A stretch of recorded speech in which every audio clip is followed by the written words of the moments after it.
tuloy-tuloy at walang patid na serbisyo at suporta sa mga pinaka-nangangailangan. Yan ang siniguro ni Pangulong Ferdinand Marcos Jr. sa pamamagitan ng higit sa 40 billion pesos na dagdag na pondo para sa implementasyon ng mga social services ng pamahalaan.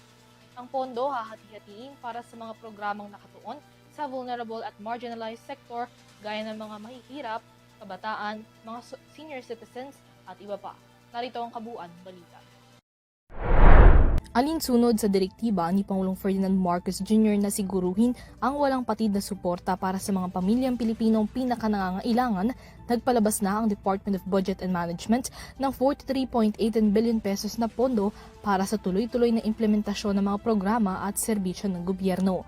Ayon sa DBM, padadaanin ng pondo sa Department of Social Welfare and Development na siyang mangunguna sa mga social protection interventions and services at siya ring mamamahala sa mabilis na pamamahagi ng ayuda sa mga vulnerableng individual.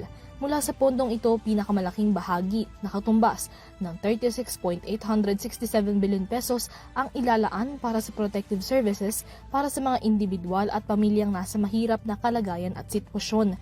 3.450 billion pesos naman ang ilalaan para sa implementasyon ng supplementary feeding program na nagbibigay ng pagkain sa mga kabataang naka-enroll sa child development centers at supervised neighborhood plays. Samantala, 2.053 billion pesos naman ang inilalaan sa social pension for indigent senior citizens na sinisiguro ang buwan ng suporta para sa mga senior citizens, habang 810 million pesos naman ang para sa Sustainable Livelihood Program na susuporta sa mga pinakamahihirap, vulnerable at marginalized households para siguruhin ang kanilang sustainable sources of income.